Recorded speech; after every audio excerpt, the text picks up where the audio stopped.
Nah, saudara yang kasih dalam Tuhan, kita buka Alkitab kita di dalam Injil Yohanes pasal 10. Injil Yohanes pasal 10 ayat 9 sampai dengan ke-10. Injil Yohanes pasal 10 ayat 9 sampai dengan ke-10. Akulah pintu, barang siapa masuk melalui aku, ia akan selamat, dan ia akan masuk dan keluar dan menemukan padang rumput. Pencuri datang hanya untuk mencuri dan membunuh dan membinasakan. Aku datang supaya mereka mempunyai hidup dan mempunyainya hidup dalam segala kelimpahan. Alkitab berkata bahwa Yesus datang untuk memberi kita keselamatan, kemenangan, kehidupan abadi, artinya berkat. Tetapi setan datang adalah untuk membunuh, membinasakan, menghancurkan. Setan tidak ada tujuan menolong manusia. Setan tidak ada tujuan membela atau menyelamatkan manusia. Kenapa? Karena setan tahu tidak diampuni. Perlu tahu, kenapa manusia diampuni, setan tidak. Ingat saudara, yang disebut namanya setan dulu adalah malaikat. Nah, pemimpinnya adalah Lucifer.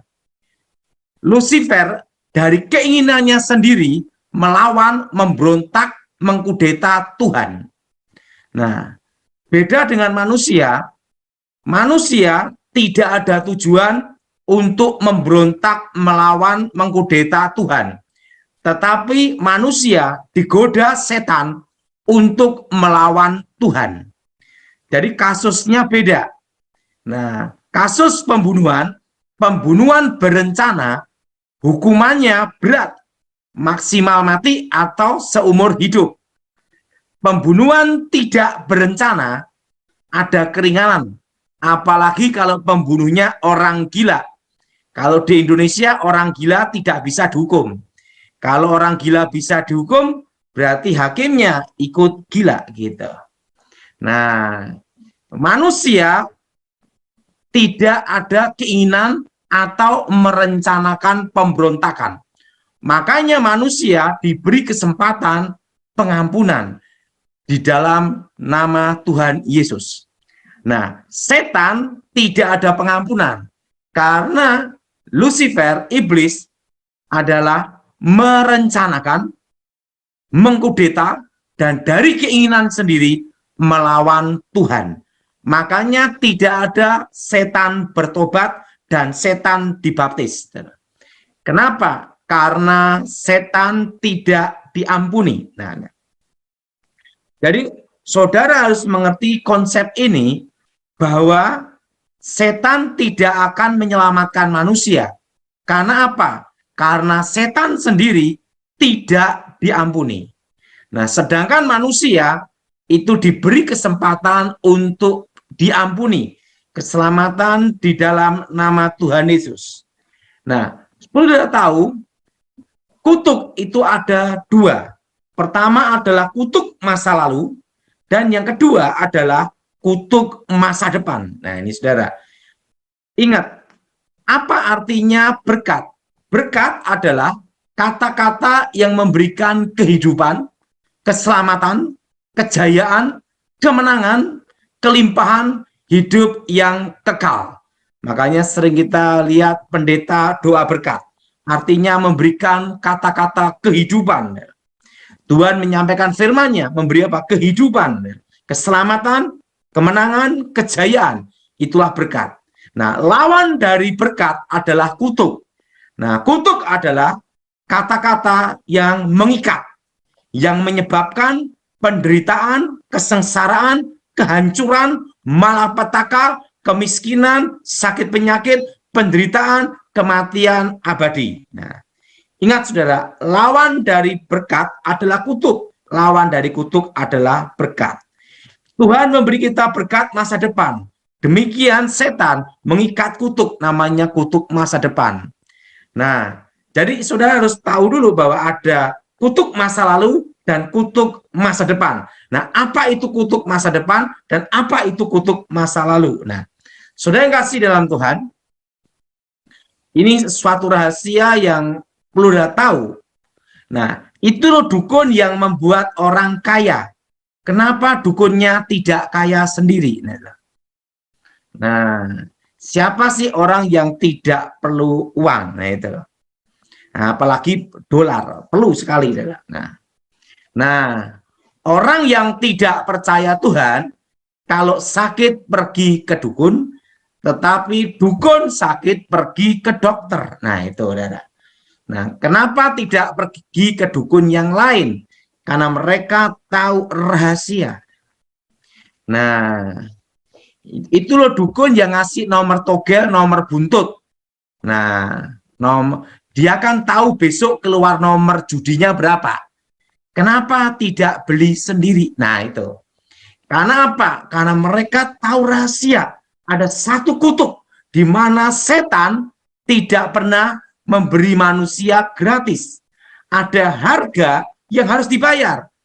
Dan ingat, setan tidak ada tujuan menolong. Kenapa? Karena setan tidak diampuni. Nah, konsep ini harus saudara mengerti. Nah, sekarang kita perhatikan, itu loh dukun yang bisa membuat laris toko atau pabrik. Kenapa dukunnya sendiri tidak buka pabrik? Nah, karena dia tahu rahasia. Nah, ini saudara. Nah, bahwa ada harga yang harus dibayar. Nah, itu loh kalau mau cantik pasang susuk. Susuk emas, berlian, gigi tongos, pasang susuk langsung. Yang jadi pertanyaan, kenapa anak cucunya dukun tidak dipasang susuk? Nah, karena apa? Karena tahu harga yang harus dibayar. Nah, saudara, ada satu konsep yang salah bahwa setan bisa memberkati. Perlu tahu apa bedanya Tuhan dan apa bedanya setan. Pertama, Tuhan adalah pencipta, yang tidak ada menjadi ada. Setan, ingat, bukan pencipta.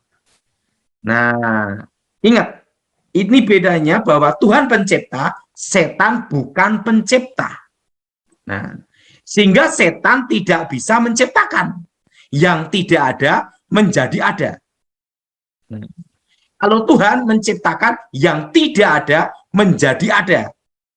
Ini bedanya antara Tuhan dan setan. Nah, lu sudah tahu sebelum saya bertobat, ada hukum namanya keadilan yang maha kuasa. Orang baik, orang jahat, orang beragama, tidak beragama, Kristen atau bukan. Semua bisa merasakan cahaya matahari. Betul? Merasakan cahaya matahari. Nah, demikian karena keadilan yang maha kuasa, semua manusia di bawah kolong langit ini diberinya rezeki, berkat, blessing masing-masing. Buktinya, ada preman kelas terminal, ada preman kelas nasional, bahkan preman kelas internasional. Pendeta aja, ada pendeta kaya diberkati, seperti Pak Lukas. Nah, tetapi juga ada pendeta miskin, makan aja susah. Nah, sama-sama doa loh ini. Nah, ada orang Kristen kaya, ada orang Kristen miskin. Ada Hindu Buddha yang kaya, ada Hindu Buddha yang miskin. Artinya apa? Bahwa semua rezeki sudah diberikan rezekinya masing-masing. Bedanya kalau kita orang Kristen, kita percaya Tuhan Yesus dijamin masuk surga, dan kalau kita setia, berkat itu ditambahkan. Nah, itu. Nah, setan tahu hal ini. Nah, perlu sudah tahu, kalau orang minta rezeki, berkat, kekayaan sama setan, itu diambil dari anak cucunya. Hingga nanti anak cucunya kerja apapun gagal, bangkrut. Kenapa? Karena rezekinya sudah diambil orang tuanya dulu. Nah, itu. Nah, makanya sama-sama kedukun, kayanya beda-beda. Ada yang tetap miskin sekalipun kedukun. Kenapa? Karena rezeki anak cucunya seret. sekalipun diambil, ya tetap miskin. Nah, tapi kalau rezeki anak cucunya itu gede besar, maka orang tuanya kerja apapun berhasil. Tetapi ada harga yang harus dibayar. Tidak bisa menikmati kekayaan itu. Nah, artinya apa? Nanti kena kutuk, sakit penyakit. Nah, mati ndak, hidup ndak. Apa gunanya kaya kalau stroke, sakit gula? Nah, setelah itu orang tuanya sakit-sakitan, mati ndak, hidup ndak. Begitu orang tuanya mati, anak cucunya kerja apapun gagal, bangkrut, habis. Kenapa? Karena rezekinya sudah diambil dulu sama orang tuanya. Maka Alkitab berkata setan itu pencuri. Nah, itu loh dukun yang membuat laris toko. Kenapa dukunnya tidak minta sendiri? Ingat saudara, rezeki anak cucunya diambil orang tuanya. Nah, rezeki anak cucu diambil orang tuanya. Sehingga apa? Begitu orang tuanya mati, anak cucunya kerja apapun bangkrut, sial, habis. Ada harga yang harus dibayar. Dan orang tuanya itu pun tidak bisa menikmati kekayaan itu. Beda dengan Tuhan, Tuhan memberkati, blessing itu dilanjutkan. Nah, karena apa? Setan itu bukan pencipta. Seperti orang punya jimat keselamatan. Nabrak mobil, selamat. Nabrak motor, selamat. Nabrak kereta api, ya tetap mati, saudara. Kenapa? Ada batasnya, saudara. Nah, itu keselamatan anak cucunya dipindah orang tuanya. Sehingga anak cucunya nanti sering kecelakaan dan hidup dalam bahaya. Namanya dekat dengan kematian. Nah, dan orang yang punya jimat keselamatan kena kutuk, miskin seumur hidup. Nah, ada timbal baliknya di sini. Nah, seperti orang pasang susu. Nah, itu kena kutuknya apa? Rumah tangga hancur. Dan anak cucunya yang kawin pasti cerai. Ingat, saudara? Anak cucunya itu yang kawin pasti cerai. Ada kutuk yang harus diterimanya. Nah, itu berlaku sampai 3-4 generasi. Nah, kalau di Alkitab dalam kitab Keluaran, tapi dalam ilmu kebatinan, sebelum saya bertobat itu sampai 7 keturunan. Nah, itu dilanjutkan anak cucunya. Itu kena kutukan anak cucunya kalau pasang susuk emas, berlian, pengasian, bukan susuk KB lain. Nah, itu terkena kutuk yang namanya kehancuran keluarga. Nanti anak cucunya terkena kutuk jadi perawan tua, perjaka tua. Yang kawin pasti cerai, dan anak cucunya kena kutuk jadi lesbi, homo, dan lain-lainnya. Itu akan mengikat sampai 7 generasi. Ada harga yang harus dibayar. Sebenarnya setan itu rentenir. Nah, seperti yang jadi pertanyaan, bagaimana kita lepas dari kutukan itu? Nah, perlu saudara tahu yang disebut pantangan-pantangan, titik-titik kelemahan ilmu, kuasa gelap, itu yang disebut sebenarnya adalah posisi netral, bukan untuk melepaskan kutukan. Nah, pada waktu diketemukan satu unsur alam yang berlawanan tapi sejenis, maka segala kekuatan mantra jimat netral. Artinya netral itu tidak berfungsi. Contohnya orang punya ilmu kebal, ditembak enggak apa-apa, dibacok enggak apa-apa, dibom ketawa. Nah, berarti tameng baja. Yang satu unsur dengan logam biasa, tapi berlawanan, yaitu logam mulia. Makanya orang punya ilmu kebal, ditembak proyektil dari emas atau dari perak, tembus. Apakah setannya keluar? Tidak. Setan tetap dalam tubuh, kekuatan tidak berfungsi, artinya posisi netral. Makanya orang punya ilmu kebal, kalau ditembak jenis 2 logam ini, tembus. Nah, Kalau dalam waktu saya belum bertobat, namanya setannya pamit. Nah, itu udah. Nah, pada waktu diketemu satu unsur berlawanan tapi sejenis. Nah, makanya kalau orang itu bawa jimat, waktu mau buang air besar, jimat ditaruh dulu baru nongkrong. Kenapa? Ini masuk, ini keluar. Satu unsur berlawanan.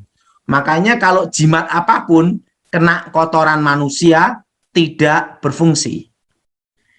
Termasuk kalau kena air kencing. Satu unsur berlawanan. Nah, seperti ini. Orang punya ilmu kebal, ditembak tidak apa-apa, dibacok tidak apa-apa. Mudah. Yang satu unsur dengan daging, tapi berlawanan, itu adalah tanah. Tanah berasal dari daging, daging berasal dari tanah. Nah, tanah berasal dari daging, dan daging dari tanah. Semuanya kan asal dari debu, kembali ke debu. Dari tanah, kembali ke tanah. Daging berasal dari tanah. Dan ingat, saudara, dari tanah kembali ke tanah. Makanya kalau orang punya ilmu kebal, senjata tancapkan ke tanah, tusukkan, tembus. Kenapa? Kembali ke unsurnya. Tanah bukan daging, daging bukan tanah. Ingat ya? Tanah bukan daging, daging bukan tanah. Tapi daging berasal dari tanah. Satu unsur berlawanan. Makanya orang punya ilmu kebal, kalau tertembus, senjata tancapkan ke tanah, kena. Kalau tidak bisa ditembus dengan ini, senjata tancapkan tanah atau logam, itu mudah. Tusuk bayangan. Bayangan bukan dia, dia bukan bayangan. Tapi bayangan berasal dari dia. Satu unsur berlawanan. Makanya orang punya ilmu kebal, tusuk bayangannya, tusuk orangnya, pasti tembus. Nah, itu rahasia. Orang punya ilmu menghilang, itu mudah. Titik lokasi, siram air kencing. Kena pasti, kelihatan. Nah, apakah setannya keluar? Tidak. Hanya kekuatannya tidak berfungsi. Jadi kalau saudara jangan berpikir pasang susuk, makan pantangannya. Daun kelor, pisang emas, makan sate. Lepas. Tidak semudah itu. Itu hanya posisi netral. Kekuatan tidak berfungsi. Makanya kalau orang punya jimat, matinya susah. Dimandiin daun kelor, mati dengan tenang. Apakah setannya keluar? Tidak. Kenapa daun kelor? Ingat saudara, lawan dari kehidupan yang tidak bisa dipisahkan manusia adalah kematian. Maka disebut kelor, artinya kematian. Makanya itu mistik-mistik itu, kalau pantangan-pantangan itu hanya namanya posisi netral. Nah, ini yang berhubungan dengan namanya kutuk ikatan perjanjian masa lalu. Nah, ikatan kutukan perjanjian masa lalu. Jadi kalau kakek neneknya terlibat setan, demikian kalau saudara yang terlibat setan akan terkena kutukan masa lalu. Akibat perbuatan masa lalu. Nah, setelah itu anak cucumu terkena namanya kutuk masa lalu, namanya kutuk keturunan dari atas ke bawah. Jelas? Nah, apa itu kutuk masa depan? Ini yang kuncinya sebenarnya. Semua ritual puasa gelap di seluruh dunia selalu hari Jumat atau malam Jumat. Kenapa tidak malam Minggu? Nah, itu. Nah, yang disebut Sabat Yahudi, hari ketujuh, itu hari Sabtu. Nah, kita orang Kristen hari Minggu, hari pertama, hari kebangkitan Tuhan. Nah, kalau Advent kan hari ketujuh. Ingat, semua hari itu hari yang dijadikan Tuhan baik. Amin. Nah, hari ke-6 berarti hari Jumat. Perhatikan, hari ke-6. Tuhan memberkati manusia. Tuhan menciptakan manusia hari ke-6 dan memberkati manusia. Beranak cuculah kuasai bumi. blessing ke depan, masa depan, beranak cuculah. Amin. Nah, lawan dari Tuhan adalah setan. Makanya setan menggunakan hari ke-6 untuk mengikat kutuk manusia. Makanya semua ritual kuasa gelap di seluruh dunia pasti hari Jumat, malam Jumat, maka di Indonesia ada namanya Jumat Kliwon. Nah, itu saudara. Ini berhubungan dengan hari yang ke-6. Nah, sering kejadian ada orang yang terikat setan, terikat kuasa gelap. Kita doakan, kita putuskan kutuknya, kutuk perjanjian setan, kutuk masa lalunya. Waktu dia terikat kuasa gelap dan berhubungan dengan kuasa gelap atau berhubungan dengan kuasa gelap. Betul? Kita doakan pemutusan demi nama Tuhan Yesus. Setannya keluar, dia bebas dari kutuk masa lalu. Kutuk keturunan termasuk kutuk perjanjian di masa lalu. Betul? Nah, waktu setan mau nyerang dia tidak bisa. Kenapa? Karena dia sudah diputuskan ikatan kutuk masa lalunya demi nama Yesus. Tetapi ada yang belum dibatalkan, diputuskan, yaitu kutuk masa depan, hari ke-6. Sehingga banyak kejadian, habis bertobat, dia bangkrut habis-habisan. Kenapa? Karena setannya masih punya hak atas masa depannya. Nah, padahal kita sering doa membatalkan kutuk masa lalu gitu loh. Nah, padahal mematahkan kutuk masa depan itu penting karena itu berhubungan dengan perjanjian. Nah, orang minta pesugihan, semua berhubungan dengan hari ke-6. Ini yang penting. Jadi, untuk membatalkan kutuk itu ada kutuk masa lalu, kutuk masa depan.